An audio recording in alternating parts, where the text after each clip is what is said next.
When I was a kid growing up in the 80s, I remember seeing this drawing of a man with his nose peering over a wall. It was like a sketch, and it would always be accompanied by the words, "Kilroy was here." Where did this come from? We'll explore it in a new episode of The Internet Says It's True.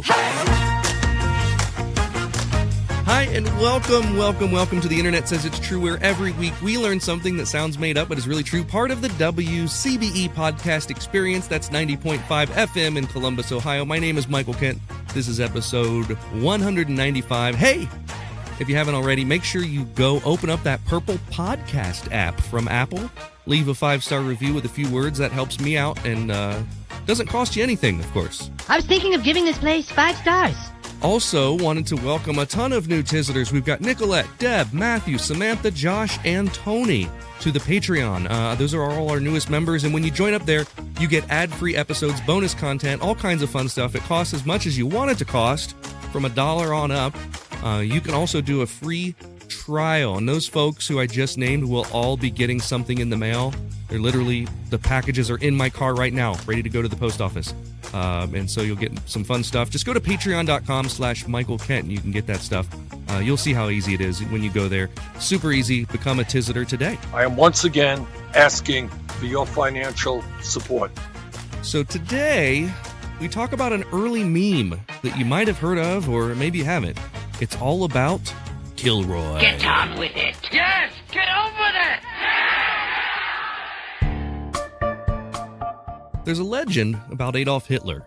It says that at one point during World War II, Hitler demanded that his subordinates seek and find out anything they could about a master spy named Kilroy.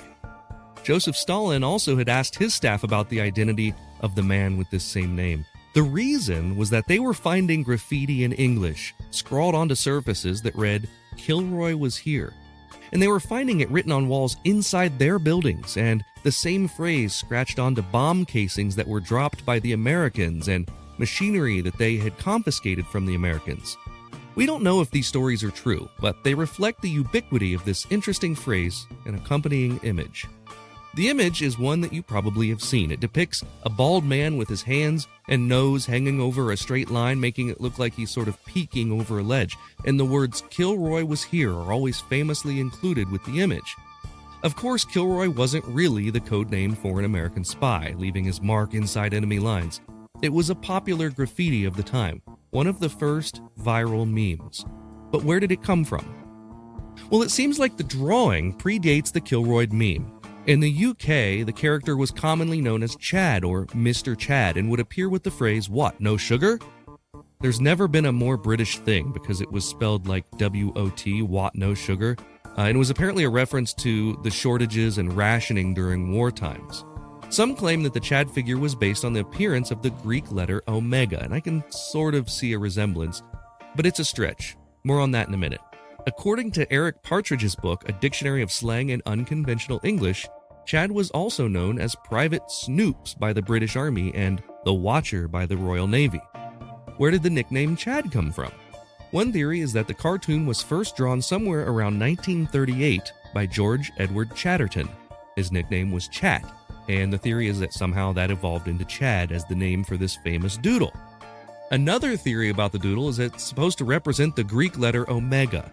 Omega is used by electricians to represent electrical resistance. And then there's the theory that Chad started as an electrical schematic, a circuit diagram of an RLC circuit. RLC stands for resistor, inductor, capacitor. And if you look at this diagram, it sort of actually looks like the Chad figure when they're arranged to look like a band stop filter. What's a band stop filter? I don't know, not important to the story. But when you look at this circuit diagram, it totally looks like a dude peeking over a wall with his hands and nose hanging over. The accompanying lore with this theory is that it originated with the Corps of Royal Electrical and Mechanical Engineers in Britain.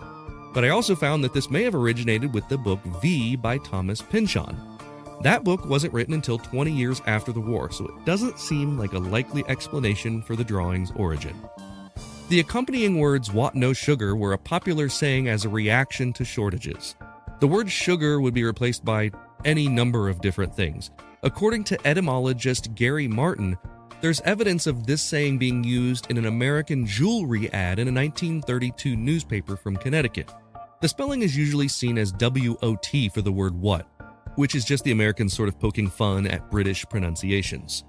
So the phrase was common, the cartoon was easy to draw, and thus became common. Think of it as like, do you remember the cool S symbol that we always used to draw on our notebooks when we were kids? The cool S it was like 3D. It was an easy doodle for people to draw, mixed with a common saying. So how did it become Kilroy? So that started as an American thing. Kilroy was here. But writing blank was here predates all of that. There's evidence that a similar saying, foo was here, F-O-O, was popular during the First World War in Australia. It would show up written on the sides of rail cars in Australian and New Zealand army camps. So that's a couple decades earlier than the Americans' Kilroy.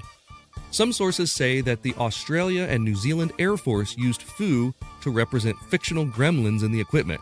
Like when something got messed up or went wrong, they'd say foo was here. Foo is also an acronym for Forward Observation Officer, so that's yet another theory.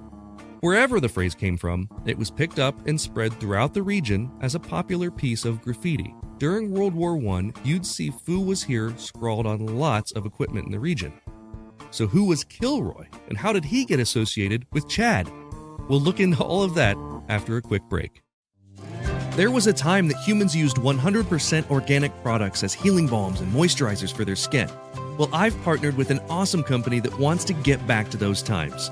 Fatco sells organic and responsibly made tallow-based skincare products.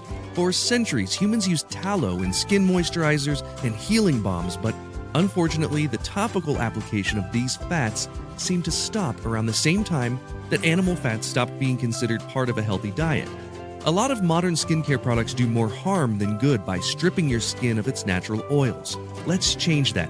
You can try them out now at fatco.com and get 15% off your order by using my promo code INTERNET. Go to theinternetsaysitstrue.com/deals for the link. If you love listening to this podcast every week and you want to show your support, that would mean a great deal to me. You can do that by becoming a Patreon member. We've got members at all levels, whether you want to pledge $1 a month or $10 a month. Just think about the value that you receive from this show. And if you like the histories and the stories that you learn about or the jokes that you hear, and if you think that they're worth it, consider signing up. For that, you get every episode ad-free and a week early, access to bonuses like the unedited videos of the guest appearances, and 20% off all merchandise. You can sign up today at patreon.com/Michael Kent. That's patreon.com/Michael Kent. I'm John DeSando, host of Back Talk. This podcast is an extension of the long-running, award-winning movie review show, It's Movie Time. Back Talk features additional content and banter with guests about new movies. If you want more insight and information about what's playing now in theaters and online, find Back Talk at the WCBE Podcast Experience on WCBE.org. You'll be happy you did. So the words Kilroy was here started appearing in America prior to being married to the cartoon and prior to the Second World War. But who was Kilroy? In 1946, the American Transit Association put together a contest to find out exactly that. They offered to give a full-size streetcar to anyone who could provide that they were the Kilroy referenced in the popular tag. As many as 46 different people claimed that they were in fact the original Kilroy. One of them was Frank Kilroy, a 21-year-old radar mechanic with the 15th Air Force. He was hospitalized in 1943, and his story is that while he was hospitalized, the boys back in his unit had written graffiti like, "Kilroy is coming," "Kilroy will be here soon," and then, "Kilroy was here." But 1943 is too late. Kilroy was already a thing before then, so they were probably just parroting a meme that already existed. And there were dozens of other claims just like this. Anyone with the name Kilroy claimed that they were the origin of the phenomenon. Even more so if they were in the armed forces. But one man won the contest, and to this day is credited with inventing the phrase. It all goes back to the shipyards of Quincy, Massachusetts. When ships were being built in the Fore River shipyard, James J. Kilroy, a resident of Halifax, Massachusetts, was working as an inspector of rivets. He had previously been a politician working on Boston City Council and in Massachusetts state legislature. And inspecting rivets on a ship was a tedious job, although probably not as tedious as installing the rivets. The men who inspected the thousands upon thousands of rivets would make chalk marks to keep track of sections they had already checked. and in turn, the riveters would get paid for that section. Yes, they were paid by the rivet. So it was in their best interest to try to remove those chalk marks so they would get paid twice for the same section of rivets. Well, James J. Kilroy had gotten wise to this scheme, and he set out to make it more difficult to erase. He used a more indelible waxy chalk to mark the sections, and rather than a simple mark, he would write the phrase, "Kilroy was here." Soon, all of the Navy ships were littered with the phrase, and as they sailed away full of American service members, the men took note of this phrase that they saw. And for having been able to prove that he was the original Kilroy, James was awarded the trolley car. He ended up putting it in his front yard for his kids to use as a clubhouse. So the conglomeration of the phrase with the drawing of Mr. Chad is nothing but a beautiful merging of cultures, the British and the Americans coming together and sharing pieces of their culture with each other. Of course, it wasn't a purposeful thing, it just happened that each group had their own popular piece of graffiti, and the two got melded together. There's a fun story about Stalin that I mentioned earlier. Apparently, there was an outhouse that was built for the exclusive use of Roosevelt, Stalin, and Churchill at the Potsdam Conference. This was the conference in Germany where the terms were negotiated to end the war in 1945. The story goes that the first person to use this outhouse was Joseph Stalin, the Soviet leader, who emerged and immediately asked his aide, "Who is Kilroy?" The story has never been proven as true, but it's a fun way to show just how ubiquitous the phrase and the doodle had become. It made its way all over the world. Back in America, you couldn't find a restroom stall without the saying scratched into the wood. Bar owners would tell you they regularly had to erase or paint over the saying. It was immortalized in television and films, like the film of the same name, Kilroy Was Here. It was a 1947 movie about a man who happened to have the misfortune of sharing the name with the meme. And in the 1970 film Kelly's Heroes, where the final scene shows the graffiti painted on a wall. It was used to show that the Americans and their allies had been to a place. When you didn't have something else to write above the urinal, you would write Kilroy was here. No one knew why, no one knew about the rivet inspector, or the British cartoonist, or the Australian legend of Foo. They just knew Kilroy was here. So now you know the origin of one of the world's first viral memes. The internet says it's true. It's time for Yap Yap with me and a friend. Today I'm calling my good friend Glenn Tickle, one of my favorite guests of the show. He's a comedian from New Jersey, and he's been on Dry Bar Comedy, Travel Channel, Cozy TV. He can be heard on Sirius XM, millions and millions of views on TikTok.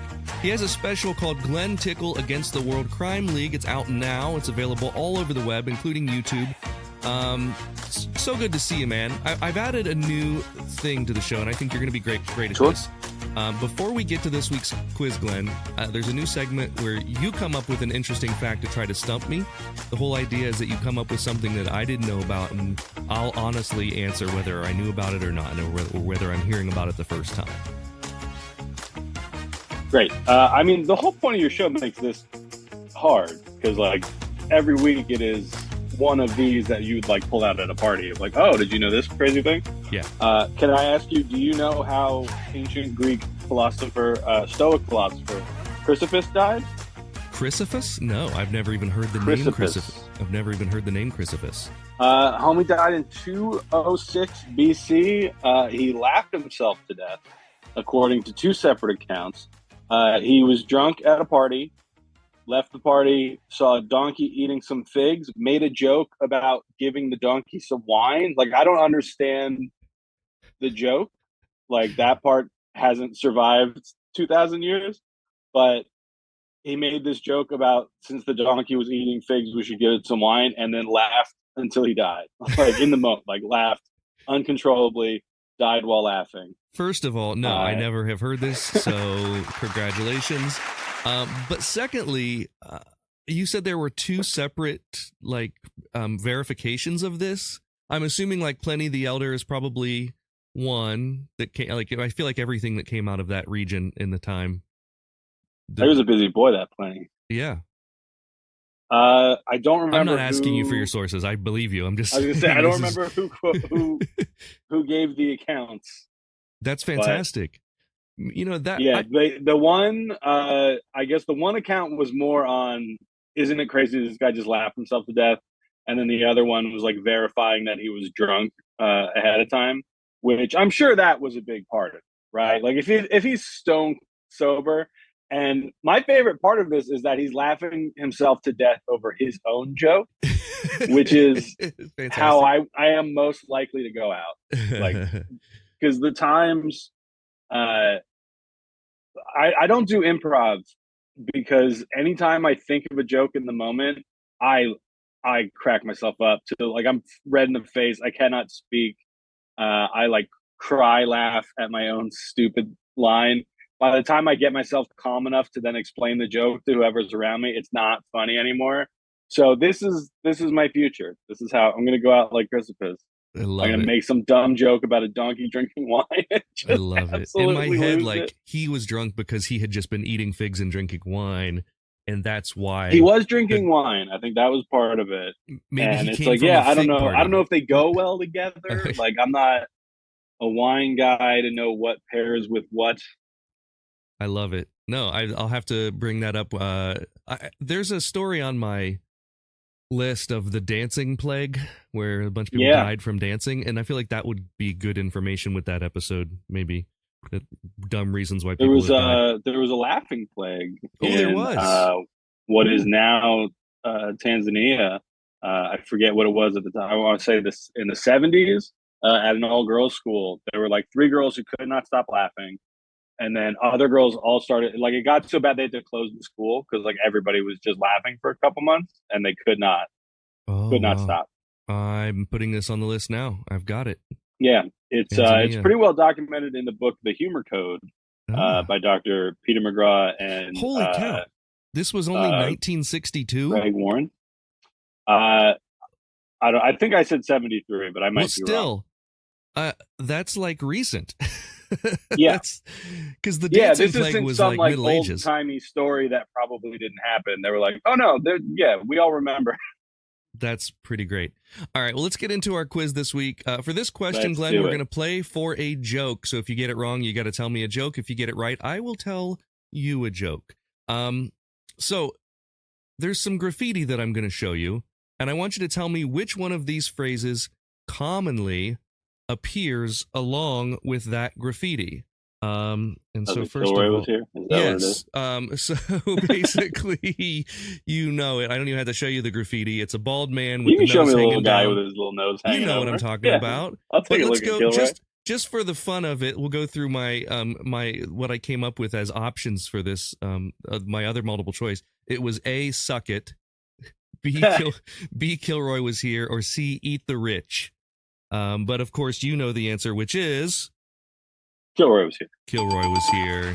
That's right. But also, suck it is easy. Suck it is pretty good. I have a feeling right now I'm going to call it. You're going to get every question correct on this one. I say that every time I'm on this show, and I've never swept it. I think but I always go in confident. I think today's and then I blow it in like the last round, and then I feel genuinely bad for not doing better. What do you call someone who is in favor of graffiti? Oh, I'm trying to answer it seriously. I'm like, you this thought is it was the a joke quiz question. that No, you this have is to the tell joke. me. No. A graffiti aficionado. I don't have a funny answer. The answer was a protagonist. Tag. Also called tagging. Yes. I see what you did. A bad one. It was a bad one. So what's your summer? A bit of a stretch on that one. It was a bit of a stretch. What's your summer looking like? What have you been out doing gigs? No, summer is usually kind of slow for stand up for me historically. This June did almost nothing but dad stuff with the kids. We went theme parks, hit the zoo. We've been busy doing that stuff, but it picks up again for me next weekend. I got a road gig in central Pennsylvania. I forget the town, but if anybody is near Bearded Lady Brewing in central Pennsylvania, nice. I will be there with my friends Kirk Griffith and Aaliyah Brown. That's wonderful. I have a kid's summer camp in Maine on Wednesday. Nice. It's going to be rough. Those are always rough gigs for me. Yes. Yeah. I used to do like science demonstrations. And some over the summer we would do a lot of like day camp type stuff. And oh boy, always rough. It's always rough. It's always rough. Basically, what I've learned, and I've only done, I mean, I've probably done less than 20 of them in my career.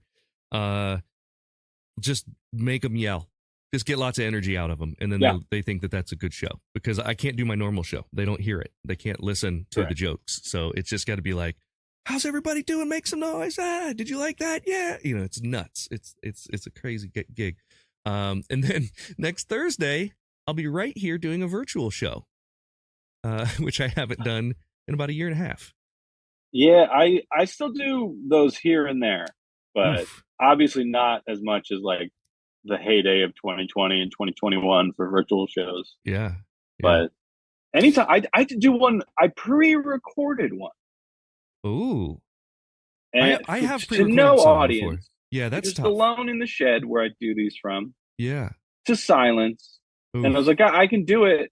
Because they originally asked me, like, are you free this day and time? I was like, yes. And they're like, oh, well, actually, if you just want to record it, then we'll play it during the virtual bizarre. event. How do you know, like, how long after the joke to wait?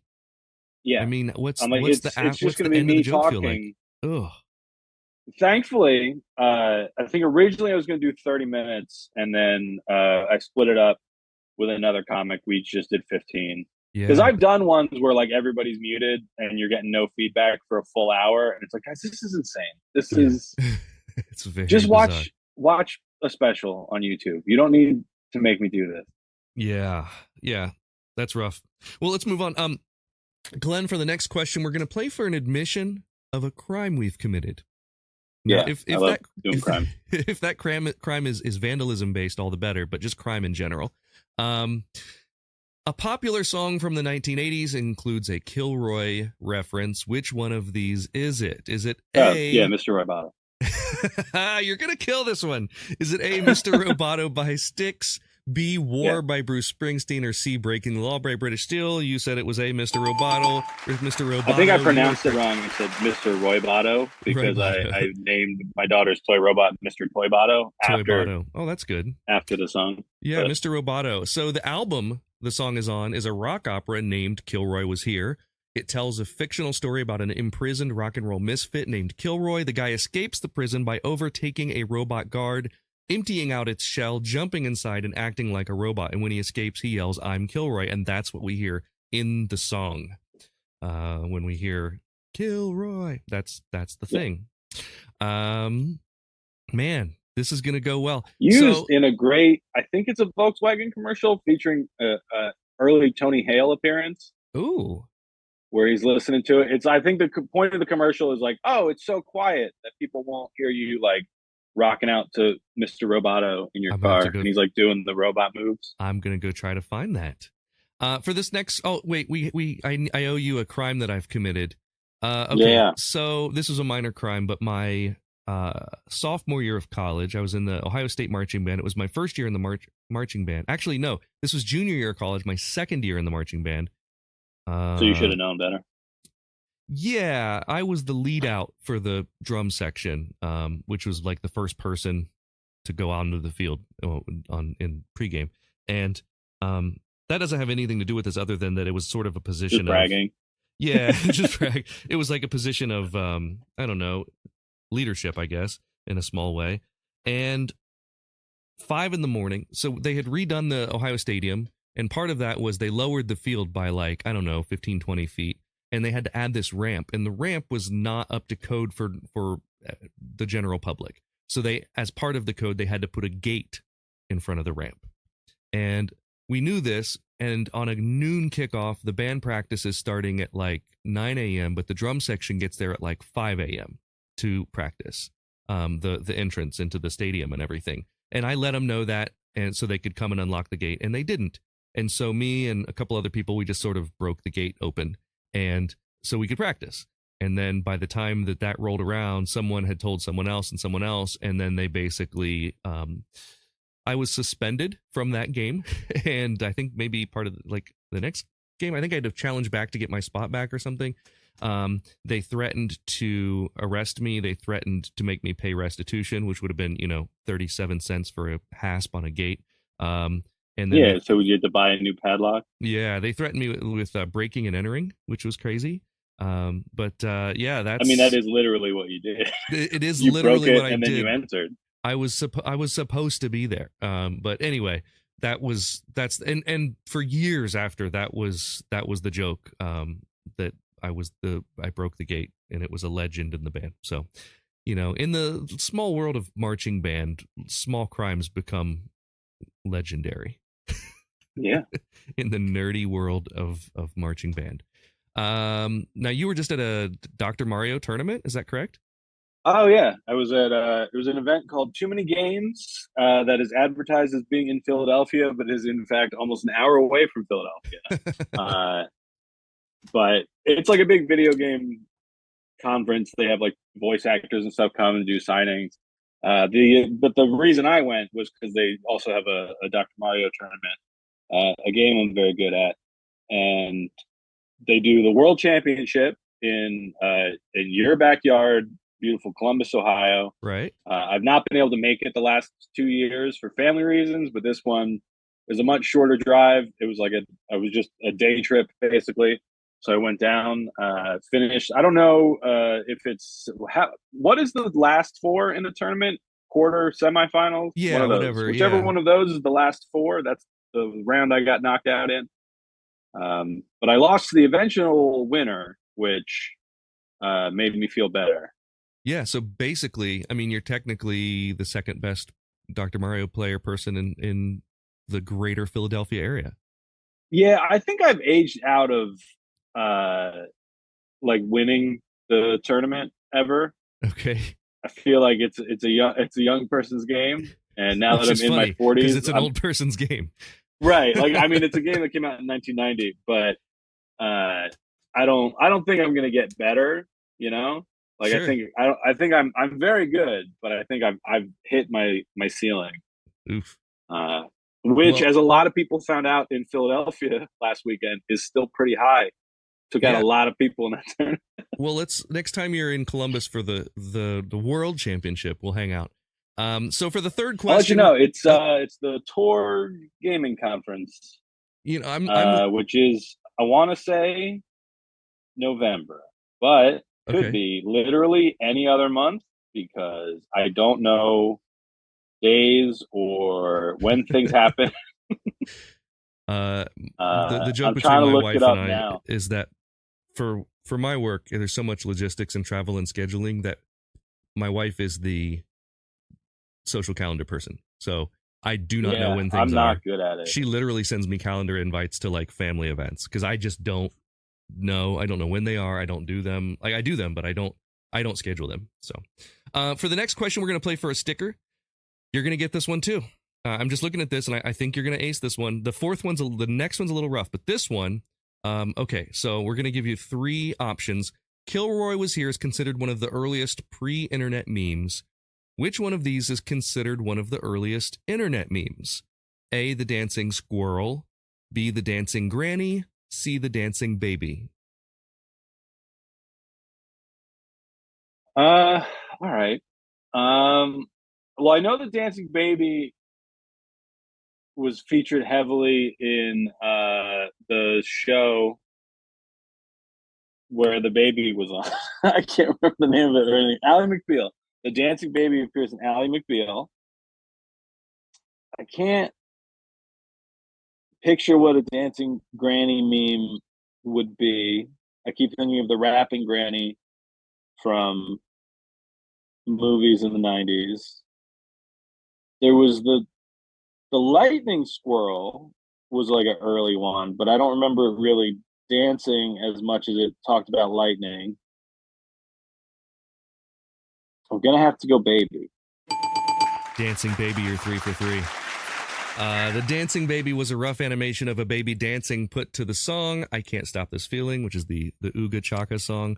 It was originally a sample animation from Autodesk, and then Michael Gerard, Robert Luray, and John Chadwick made it into a meme. They remixed it to the song and having it dance.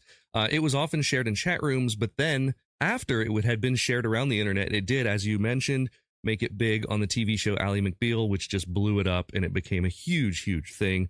The first internet meme considered pretty widely, it's always considered as the first one, but there are other ones. there are some cat memes that are around that same time, and so those get close. But yeah, man. Well, some of it was there were like motivational posters, like the "Hang in there, cat" was a meme, and those, but a poster first. I would consider those, non-internet memes before the internet. They did make it onto the internet, but there was another cat one. I Can't Has Cheeseburger was one of the first ones. But I recreated a bunch of those. I used to host a live talk show in Bethlehem, Pennsylvania, called "Pretending to Be on TV" with Glenn Tickle, and I made my co-host Pat Jansen recreate a lot of the cheeseburger memes. Yeah. So we took like popular cat memes and then we just redid them with him. That's great. And it's still one of my favorite dumb comedy things that I've ever done, because it's fun to make your friends do weird cat stuff. All right. I just got a notification that one of my audio plugins isn't working. You can still hear me okay, yeah? Yeah. Okay, great. You sound worse suddenly. Really? Yeah, like a little more condensed. Interesting. But my internet's bad, so I don't know what the deal is. Anyway, I can still hear you. Okay, that's the important part. For question 4, we're going to play for an admission of the first time we really got in trouble. If you can think back to the first time you really got in trouble. In World War II, nose art on airplanes had its heyday. Naked ladies and other good luck charms were painted on the noses of planes to boost morale. In 1993, the United States Air Force Air Mobility Command ordered that all nose art should be what? A, gender neutral, B, fully clothed, or C, in English only. So once again, those options were A, gender neutral, B, fully clothed, or C, in English only. What year was this? 93. 93 seems early for gender neutral. I don't think I know some of the art had words, but I don't think enough of it would have been not in English for it to have been a problem. I guess I'm going to say fully clothed, but I'm not confident. Final answer? Yeah. The answer? Gender neutral. Oh. Glenn, you were going to do probably the last one I would have picked. You were going to win. I would have picked in English. That's tough because you're right. 1993 is early for gender neutral. Good on them. Yeah, good on them. So then a later 2015 rule, there was a memorandum in the Air Force that stated that nose art must be, quote, distinctive, symbolic, gender neutral, and intended to enhance unit pride, designed in good taste. Furthermore, it must not contravene copyright and trademark laws, end quote. So gotta get that. Yeah. Betty Boop off of there. It's interesting because you hardly ever see nose art anymore. But the little nose art. I hardly ever see nose art. In general. Ever. Just, it's not really part of my day to day. It is for me. I went to the Air Force Museum a few weeks ago with my dad and my brother, and we looked at lots of nose art. So yeah, I guess going to like the Air and Space Museum in DC would probably be my biggest. Yeah, World War II was really the heyday. I mean, that was the time, and so it was on a lot of these airplanes. For instance, like inside of airframes and stuff that's where you would see the stuff like Kilroy is here. Yeah. And this episode, you haven't heard the rest of the episode yet, but really interesting in that I found sort of the origin story of all of this. And the Kilroy was here was an origin in America completely separate than the drawing. And the drawing was a British thing. The Kilroy was here was just a dude who was a rivet inspector. And this guy would write Kilroy was here to say, hey, I inspected this section of rivets. And was an actual dude, James J. Kilroy. Seems to be the most likely explanation. But there were lots of other people that claim that they did it. So you're 3 for 4. Here's question 5. This question, Glenn, is for all the marbles. If you get it right, you're welcome back on the podcast anytime. If you get it wrong, banned for life. Here's your question. If you were a street graffiti artist, what would be your tag? I've thought a lot about this over the years. That in of itself is a great answer. Just the fact that you've considered this already. I was going to say I've never done graffiti, but I don't know that I'm positive that's true. I don't think I've done a lot of notable graffiti. I'm sure I drew on something that I shouldn't have. for years, my brother and I would sneak out and put Post-it notes on people's front doors in the middle of the night because we thought it was funny. And we're right. It was hilarious. Especially because the scale, it got out of hand. We covered one dude's car overnight once. We brought a ladder and we're putting them on like second story windows. I think that was the closest to like tagging that I ever did, because our thought at the time was, well, it's barely even. I'm hearing a lot of static. Oh, hang on a minute. Yeah. How about now? Yeah, it went away. Okay, interesting. That's right. But yeah, the thought was, it wasn't really graffiti. You could just take it down. So there's like it's a weird thing, but no harm, no foul. But if I was really going to start doing it, I think I would carry on that legacy, and I would just draw a Post-it note and put Sticky Bandits on the Post-it note, because that's what we called ourselves after the bad guys in Home Alone 2. Love it. Sticky Bandits. That's a winner. You're welcome back on the show anytime, meaning you went 4 for 5. That's pretty much it, man. This was a fun episode. Thanks for coming on. Where can people see you? What do you want them to look at now? Sure. By the way, last time I talked to you, had just come back from Hungary, right?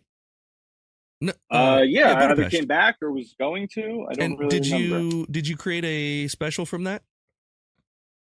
Not yet. Okay. I had the thought of filming it when I was there in February, but it was all that show kind of happened pretty quickly, and I didn't feel like the material about it was ready. If I go back, I will film it, because I have a bunch of like pretty Hungary specific material that Sure. doesn't really fit into like a regular show here. But it worked pretty well there, but I'd like to iron it out a little bit more. So if anybody in Hungary wants to have me back, I will come film a special there.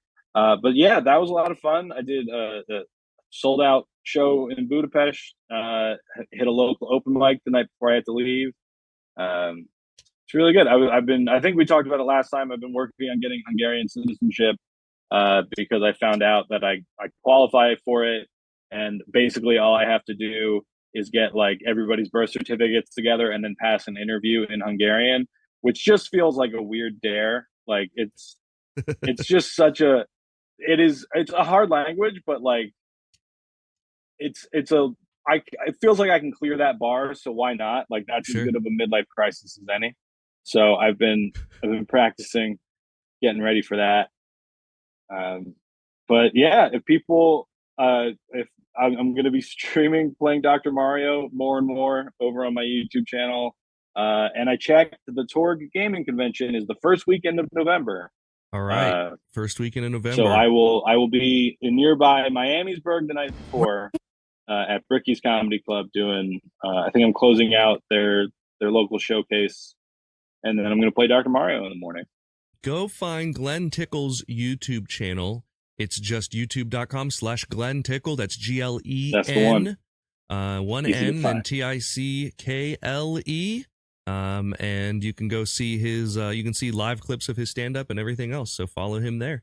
It's been a pleasure Yeah, having you my back on, man. 6-year-old daughter found it, so you can too.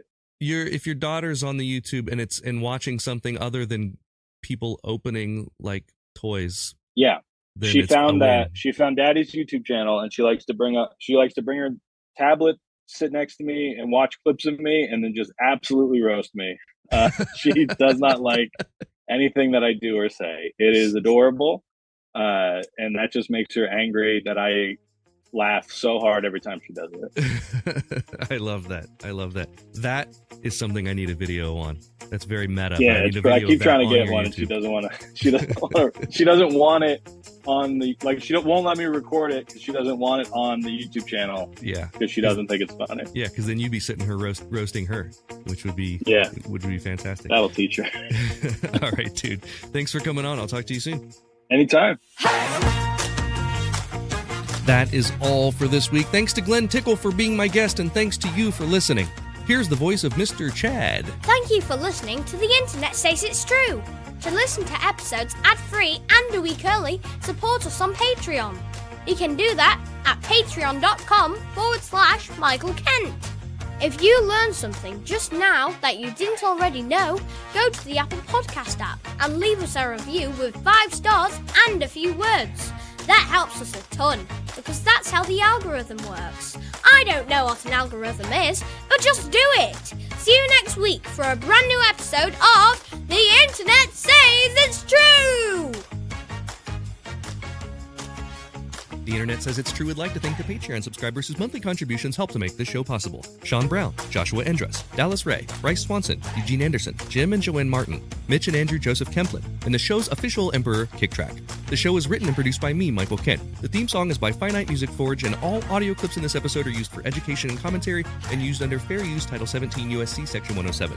You can listen to past episodes by searching for The Internet Says It's True wherever you get your podcasts, and you can see bonus content at patreon.com/Michael Kent.